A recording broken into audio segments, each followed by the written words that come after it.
ఈరోజు ఇక్కడికి వచ్చిన కార్యక్రమానికి వచ్చిన అందరికీ మా హృదయపూర్వక నమస్కారాలు. ఈ రోజు పెట్టిన ఆరు గ్యారంటీలు పథకాలు కాంగ్రెస్ ప్రభుత్వము ప్రజల వద్దకు పాలన మీ ముందుకు వచ్చింది. ఈ రోజు డిసెంబర్ 28 నుంచి జనవరి 6వ తారీఖు వరకు ఈ ప్రోగ్రాము కొనసాగుతుంది. 6 గ్యారంటీలల్లా ఉచిత బస్సు సౌకర్యం డిసెంబర్ 9వ తారీఖు రోజే లాంచ్ చేశారు. మొట్టమొదటి సంతకం అది. మళ్ళా మహాలక్ష్మి పథకం కింద ప్రతి గృహిణికి 22,500 సహాయం అందించడము. రైతు భరోసా,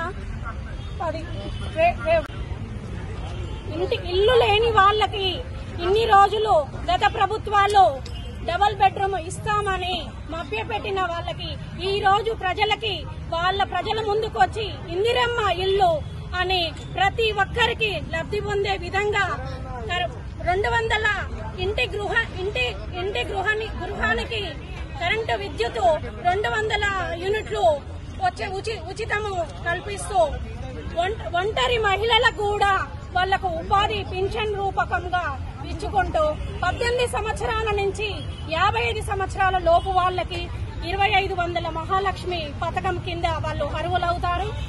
వృద్ధాప్య పింఛన్ వాళ్ళకి 57 సంవత్సరముల నుంచి వాళ్ళకి వృద్ధాప్యం కింద 4,000 రూపాయలు, దివ్యాంగులకు 6,000 రూపాయలు. ఇంతకు ముందు 2016లో వచ్చిన పెన్షన్ వాళ్ళకి 4,016 ఇప్పటి నుంచి అమలు కాబోతున్నాయి. దివ్యాంగులకు 4,000 నుంచి 6,000 రూపాయలకు అమలు చేరబోతున్నాయి.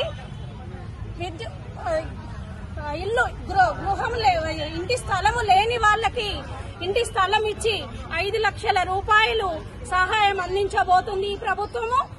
మళ్ళీ ఇళ్ల స్థలాలు ఉన్న వాళ్ళకి కూడా ఇంటి నిర్మాణానికి 5 లక్షలు సహాయాన్ని అందించబోతుంది. ఇలాంటి ప్రభుత్వం గ్యాస్ కూడా 500 రూపాయలకే గ్యాస్ లబ్ధి పొందుతారు ఈ పథకంలో. ఇలాంటి ప్రభుత్వము ప్రజల వద్దకు పాలన వచ్చినందుకు చాలా సంతోషంగా అందరూ రంగరంగ వైభవంగా పండగ వాతావరణం సృష్టిస్తున్నారు. మార్నింగ్ 8 o'clock నుంచి స్టార్ట్ అయింది. ఈ రోజు 28 నుంచి జనవరి 6వ తారీఖు వరకు కొనసాగుతుంది. ఇది ఇప్పటితో అంతమయ్యే కార్యక్రమం కాదు. ఇది నిరంతర సర్వే. ప్రతి 4 నెలలకు ఒకసారి ప్రజాపాలన ప్రజల ముందుకు వస్తుంది. ఇప్పుడు మిస్ అయిన వాళ్ళకి రేషన్ కార్డులు లేవు, నేను దేనికి అప్లై చేసుకోవాలి అని నిరాశ పడకండి. మళ్ళీ ప్రతి 4 నెలలకు ఒకసారి ఈ పథకాలు మీ ముందుకు రాబోతున్నాయి.